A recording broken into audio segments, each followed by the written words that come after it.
दोस्तों हम लोग देखने वाले हैं लाइफ साइकिल के 3 फेज के बारे में। देखिए लाइफ साइकिल के 3 फेज क्या क्या हैं। देखिए चैप्टर का नाम है रिप्रोडक्शन इन ऑर्गेनिज्म, यानी यह क्लास 12 का पहला चैप्टर है जिसको कहते हैं जीवों में जनन, चैप्टर फर्स्ट। देखिए इसमें देखने वाले हैं हम लोग लाइफ साइकिल के 3 फेज के बारे में। तो देखिए लाइफ साइकिल के 3 फेज क्या होते हैं। एक होते हैं जुवेनाइल फेज। क्या होते हैं? Juvenile phase. देखिए जुवेनाइल फेज एनिमल के लिए होते हैं, एनिमल्स के लिए। उसके बाद वेजिटेटिव फेज, वेजिटेटिव फेज या प्लांट्स के लिए होते हैं। 1 नंबर हो गए। 2 नंबर जो होते हैं वह रिप्रोडक्टिव फेज होते हैं। क्या होते हैं? Reproductive phase. और 3 नंबर जो होते हैं वह सेंसेंट फेज होते हैं। क्या होते हैं? सेंसेंट फेज। देखिए हम लोग समझते हैं जुवेनाइल फेज। देखिए इससे पहले देख लेते हैं कि हम लोग पिछले क्लास में जो भी पढ़े थे उसका एक थोड़ा क्विक रिवीजन कर लेते हैं। देखिए पिछले क्लास में हम एसेक्सुअल रिप्रोडक्शन और सेक्सुअल रिप्रोडक्शन से रिलेटेड बात को किए थे। एसेक्सुअल रिप्रोडक्शन क्या है सबसे पहले जानते हैं। एसेक्सुअल रिप्रोडक्शन को हिंदी में कहते हैं अलैंगिक प्रजनन। देखिए अलैंगिक प्रजनन जो है इसमें एक पेरेंट्स भाग लेते हैं इस रिप्रोडक्शन को संपन्न करने के लिए, जबकि सेक्सुअल रिप्रोडक्शन में 2 पेरेंट भाग लेते हैं, यानी अपोजिट सेक्स वाले, मेल और फीमेल। उसके बाद देखे थे जो एसेक्सुअल रिप्रोडक्शन होते हैं इसमें जो संतति उत्पन्न होते हैं वो क्लोन होते हैं। क्लोन कहने का मतलब है वो अपने माता पिता के जेनेटिकली एंड मॉर्फोलॉजिकली समान होते हैं, यानी थोड़ा सा भी वेरिएशन नहीं आता है ये सेक्सुअल रिप्रोडक्शन। जबकि सेक्सुअल रिप्रोडक्शन में देखे थे कि इसमें गैमेट बनता है, फर्टिलाइजेशन होता है। फर्टिलाइजेशन में क्या होता है जो कुछ ना कुछ चेंजेज आने के दौरान क्या होते हैं जो संतति उत्पन्न होते हैं वही क्या होते हैं माता पिता से थोड़ा बहुत भिन्न होते हैं। तो यह लैंगिक प्रजनन की गुण है। उसके बाद देखे थे कि अलैंगिक प्रजनन यानी यह काफ़ी फास्ट प्रोसेस है, कम समय में अधिक जीव की उत्पत्ति हो जाती है अलैंगिक प्रजनन से। इसका उपयोग किसान फार्मर जो होते हैं वह अपने खेत में उपजाऊ क्षमता को बढ़ाने के लिए, यानी कम समय में अधिक फसल को उगाने के लिए एसेक्सुअल रिप्रोडक्शन वाले मेथड को अपनाते हैं। जबकि सेक्सुअल रिप्रोडक्शन से जो संतति का निर्माण होता है वो काफ़ी अधिक समय में होता है, यानी कम जीव का निर्माण काफ़ी अधिक समय में होता है। इसलिए कहते हैं जो सेक्सुअल रिप्रोडक्शन होता है वो काफ़ी फास्ट प्रोसेस होता है as compare to asexual reproduction. तो यह हम सेक्सुअल रिप्रोडक्शन और एसेक्सुअल रिप्रोडक्शन में थोड़ा बहुत वेरिएशन को देख लिए। ठीक, देखिए इसके बाद हम लोग देखे थे कि जो एसेक्सुअल रिप्रोडक्शन है यानी सेक्सुअल रिप्रोडक्शन में इसमें गैमेट बनते हैं और गैमेट बनने के पश्चात क्या होता है इसमें जाइगोट का निर्माण होता है। जबकि एसेक्सुअल रिप्रोडक्शन में गैमेट बन भी सकते हैं, नहीं भी बन सकते, उसमें जाइगोट का निर्माण हो भी सकता है, नहीं भी हो सकता है। जबकि सेक्सुअल रिप्रोडक्शन में गैमेट का निर्माण होता ही होता है और उसके बाद गैमेट से फर्टिलाइजेशन होने के पश्चात जाइगोट बनता है और जाइगोट फिर संतति का निर्माण करता है, यानी मरूला, ब्लास्टूला, ब्लास्टोमेर में बदलकर और नए ऑर्गेनिज्म का निर्माण करते हैं। तो ये हमारा सेक्सुअल रिप्रोडक्शन से रिलेटेड कुछ बातें थी। ठीक, अब लाइफ साइकिल के 3 फेज में बांटते हैं। Juvenile phase, juvenile phase animals के लिए लागू होता है। रिप्रोडक्टिव फेज, उसके बाद आता है सेंसेंट फेज। देखिए वेजिटेटिव फेज जो होता है वो प्लांट के लिए लागू होता है। अब समझते हैं हम जो जुवेनाइल फेज क्या होता है। देखिए जुवेनाइल फेज जैसे हम लोग हैं तो हम लोग के लिए यह फेज को कहते हैं जुवेनाइल फेज और यही प्लांट में कहते हैं वेजिटेटिव फेज। तो पहले जुवेनाइल फेज को समझते हैं। जुवेनाइल फेज क्या है? जैसे हम लोग जन्म लिए, जन्म लेने के पश्चात हम विकसित हो रहे हैं, यानी धीरे धीरे जैसे विकसित होते हैं, यानी कहने का मतलब है कि हम जब जन्म लिए तब से लेकर और लगभग में 12 से 13 साल की उम्र तक हम क्या होते हैं रिप्रोडक्शन लायक बनते हैं। यानी जब तक रिप्रोडक्शन लायक नहीं बन पाते हैं उस फेज को कहते हैं जुवेनाइल फेज। क्या कहते हैं? Juvenile phase. जैसे हम लोग का जुवेनाइल फेज लगभग में 12 से 13 साल तक माना जाता है। और सभी जीव का जुवेनाइल फेज जो होता है वो अलग अलग होता है, प्रत्येक जीव का जुवेनाइल फेज अलग अलग होता है। और देखिए इसी फेज को पौधा में वेजिटेटिव फेज कहते हैं। यानी कहने का मतलब कि जब पौधा रिप्रोडक्शन करने योग्य नहीं हुआ रहता है तब तक के फेज को क्या कहते हैं, वेजिटेटिव फेज कहते हैं। जैसे पौधा पर पुष्प लग जाते हैं यानी फूल लग जाते हैं तब तक उस पौधा का रिप्रोडक्टिव फेज शुरू हो जाता है। यानी रिप्रोडक्टिव फेज के शुरू होने से पहले की जो फेज होता है वह जंतु में जुवेनाइल फेज कहलाता है और पौधा में वेजिटेटिव फेज कहलाता है। और देखिए उम्मीद करते हैं कि जुवेनाइल फेज और वेजिटेटिव फेज समझ गए। उसके आगे देखते हैं रिप्रोडक्टिव फेज। रिप्रोडक्टिव फेज क्या है, तो कहेंगे रिप्रोडक्टिव फेज में कि जो ऑर्गेनिज्म जो होते हैं वो संतति की उत्पन्न करने योग्य हो जाते हैं तो उसको रिप्रोडक्टिव फेज कहते हैं। जैसे हम लोग 13-14 साल की उम्र में हम लोग नए संतति की उत्पन्न करने योग्य हो जाते हैं। यानी जैसे ही हमारे अंदर मेचुरेशन जो फीमेल होती है उसमें मेचुरेशन शुरू हो जाता है और जो मेल होते हैं उसमें गेमिट का बनना स्टार्ट हो जाता है। यानी प्यूबर्टी का स्टार्ट होना ही रिप्रोडक्टिव फेज का इंडिकेटर होता है। यानी जैसे ही प्यूबर्टी स्टार्ट हो जाता है तो यह माना जाता है कि जो ऑर्गेनिज्म है वह रिप्रोडक्टिव फेज को अटेम्प्ट कर लिए हैं। ठीक, तो रिप्रोडक्टिव फेज क्या है, जुवेनाइल फेज के बाद वाले फेज को रिप्रोडक्टिव फेज कहते हैं। रिप्रोडक्टिव के बाद आता है सेंसेंट फेज आता है। क्या आता है, सेंसेंट फेज। सेंसेंट फेज का कहने का मतलब है कि यह रिप्रोडक्शन के बाद यानी वह जीव जो है वह मरने के कगार पर होता है, मरने के कगार पर होता है, उसको सेंसेंट फेज कहते हैं। यानी रिप्रोडक्शन करने योग्य हो भी सकता है नहीं भी हो सकता है लेकिन वो मरने की कगार पर होता है। क्योंकि जो मेल होते हैं उसमें आजीवन स्पर्म का निर्माण होते रहता है तो ऐसा तो कह नहीं सकते हैं कि रिप्रोडक्शन करने योग्य नहीं होता है उसको सेंसेंट फेज कहते हैं, ऐसा नहीं कह सकते हैं। लेकिन फिर भी देखते हैं कि जो सेंसेंट फेज होता है वह अंतिम छोर को कहते हैं सेंसेंट फेज। ठीक, अब देखते हैं हम इसके आगे सेंसेंट फेज के आगे देखते हैं। नहीं तो चलिए इसमें कुछ लिख ही लेते हैं, थोड़ा बहुत 2-4 शब्द लिख लेते हैं ताकि आप लोग भूलिएगा नहीं। ठीक, देखिए जुवेनाइल फेज क्या होता है, बर्थ टू रिप्रोडक्टिव मेच्योरिटी को प्राप्त करने के बीच को क्या कहते हैं, जुवेनाइल फेज कहते हैं। 1-2 शब्द लिख ही लेते हैं। जैसे यहाँ पर जुवेनाइल फेज या वेजिटेटिव फेज क्या कहते हैं, तो देखिए लिख लीजिए BIRTH, birth to reproductive maturity यानी जन्म लेने के बाद रिप्रोडक्टिव मैच्योरिटी प्रदान करने के बीच के समय को जुवेनाइल फेज या वेजिटेटिव फेज कहते हैं। देखिए इसके बाद जो था रिप्रोडक्टिव फेज को ही थोड़ा बहुत लिख लेते हैं। देखिए रिप्रोडक्टिव फेज क्या है, 2 नंबर जो है रिप्रोडक्टिव फेज।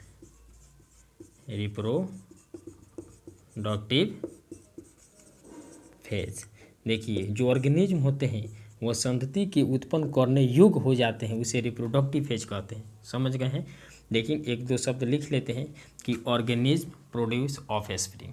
जैसे हिंदी में लिख सकते हैं कि जो जीव होते हैं वह संतति की उत्पन्न करने योग्य हो जाते हैं तो उसे रिप्रोडक्टिव फेज कहते हैं। ठीक, इंग्लिश में लिखिएगा, इसको क्या लिखिएगा, organism reproduce offspring. Organism reproduce offspring, इसी को कहते हैं रिप्रोडक्टिव फेज। देखिए रिप्रोडक्टिव फेज को पौधा में यदि हम पढ़ते हैं तो देखिए रिप्रोडक्टिव फेज पौधा में 2 तरह से होते हैं। रिप्रोडक्टिव फेज कितने तरह से होते हैं, 2 तरह से होते हैं। एक होता है मोनोकॉर्पिक, क्या होता है, मोनोकॉर्पिक होता है, और दूसरा जो होता है पॉलीकॉर्पिक होता है। क्या होता है, पॉलीकॉर्पिक होता है। पहले समझते हैं मोनोकॉर्पिक क्या है।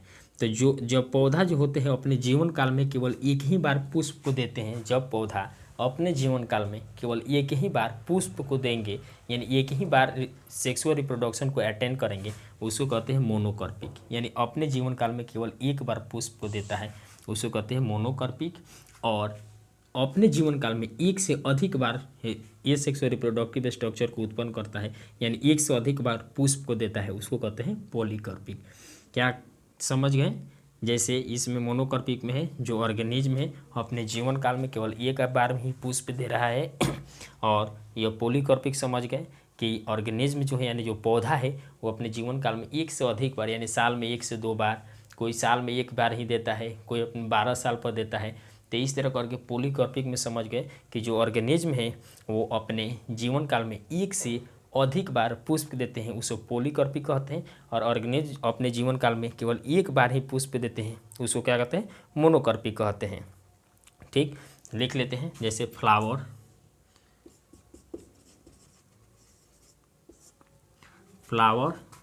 यहाँ से लिखते हैं, यहाँ पर लिख लेते हैं मोनोकार्पिक और पॉलीकार्पिक को फिर से लिख लेते हैं ऊपर। यहाँ पर एक एक लाइन इसके बारे में भी लिख लेते हैं, मोनोकार्पिक और दूसरा है पॉलीकार्पिक। देखिए मोनोकार्पिक समझ गए जो अपने जीवन काल में केवल एक बार ही पुष्प को दे रहे हैं, तो इसमें लिख ले flower only one in their life, flower only once in their life. यानी सिंपल मतलब सेंटेंस में लिखते हैं कि जो पौधे होते हैं वो अपने जीवन काल में केवल एक बार ही पुष्प देते हैं, ऐसे हिंदी में याद रखिएगा पॉलीकार्पिक। यानी जो पौधे होते हैं अपने जीवन काल में एक से अधिक बार यानी मेनी टाइम्स, इसको लिख सकते हैं जैसे में कि flower through out the life, flower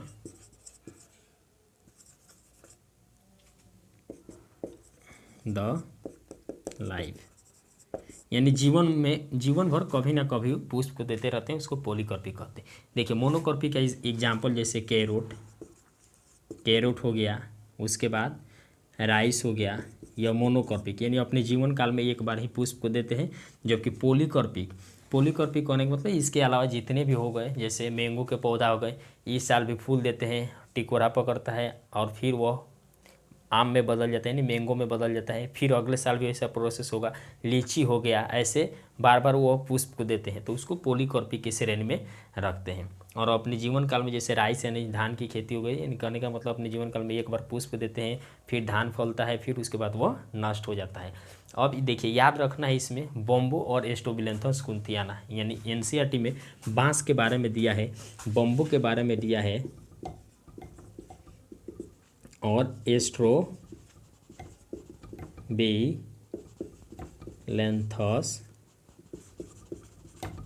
कुंथियाना, अब इन दोनों के बारे में देख लेते हैं, यानी बम्बो के बारे में यानी बांस के बारे में और स्ट्रोबिलेंथस कुंथियाना। तो देखिए बम्बो के बारे में आप लोग को ध्यान में रखना है कि जो बांस के पौधे होते हैं वो अपने जीवन काल में केवल एक बार ही पुष्प को देते हैं। बांस के पौधे अपने जीवन काल में केवल एक बार ही पुष्प को देते हैं, चाहे वो 50 वर्ष के हो जाए तब, यानी 50, 60, 70, 80 यानी 100 वर्ष की उम्र तक भी अपने जीवन काल में एक बार पुष्प देंगे। और जिस साल बांस के पौधे में पुष्प लग जाता है, जैसे मान लीजिए जंगली क्षेत्र में यदि बांस के पौधे में पुष्प लग जाता है तो वहाँ के लोग डर जाते हैं। क्यों डर जाते हैं? क्योंकि बांस का पुष्प लगेगा, अधिक मात्रा में बांस का फल होगा, अधिक मात्रा में जब बांस के पौधे फल उत्पन्न करेंगे तो उसको खाने के लिए जो रैट होते हैं, चूहे होते हैं, वो जंगल में पहुंच जाते हैं और उस फल को तो खाते हैं, जब तक बांस का फल गिरते रहता है तब तक वो खाते रहते हैं और अपने रिप्रोडक्शन करके प्रजनन को यानी संतति को बढ़ाते रहते हैं। उनकी जनसंख्या इतनी अधिक हो जाती है, यानी चूहे की जनसंख्या इतनी अधिक हो जाती है कि जब क्या होता है, अब बांस का पौधा तो पुष्प दिया था, चूहा क्या किया, आराम से खा लिए। उसके बाद जब बांस का पौधा नष्ट हो जाता है, क्योंकि अपने जीवन काल में एक बार ही पुष्प देगा, तो जब बांस के पौधे नष्ट हो जाएंगे तो चूहा क्या खाएंगे?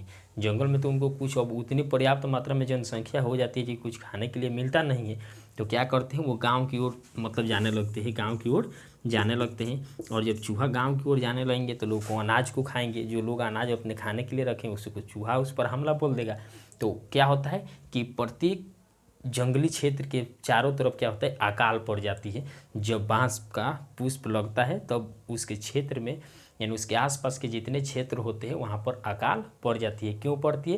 क्योंकि ये जो चूहा होती है वहाँ के जाकर जो उनके अनाज रहता है घर में या खेत में जो फसल रहता है उस सबको खाने लगते हैं और लोग क्या होते हैं, इसके कारण कई सारी बीमारियाँ भी उत्पन्न होती है। तो देखिए बांस के फल से क्या हो रहा है, वहाँ के आसपास के लोगों को बहुत ज़्यादा कठिनाई को सामना करना पड़ा है। और क्या होता है, अकाल पड़ जाती है उस जंगल के आसपास के, जहाँ जिस जंगल में बांस के पौधे पर पुष्प लग गया उसके आसपास के जंगल में 1 साल के अंदर अकाल एक बार जरूर ना जरूर पड़ता है और लोग इस तरह डर कर रहते हैं। तो बांस के पौधे जो होते हैं वो लगभग 100 साल में यानी एक बार में अपने जीवन काल में एक बार ही पुष्प को देते हैं, इसलिए उसको मोनोकर्पिक कहते हैं। क्या कहते हैं, मोनोकर्पिक कहते हैं। ठीक, अब देखिए उसके बाद है एस्ट्रोबिलेंथस कुंथियाना, यानी एक बार अपने जीवन काल में एक बार फ्लावर देते हैं। अब देखिए एस्ट्रोबिलेंथस कुंथियाना जो होता है, जिसको हिंदी में कहते हैं नीला कुरंजी। एस्ट्रोबिलेंथस कुंथियाना को क्या कहते हैं हिंदी में, नीला कुरंजी कहते हैं।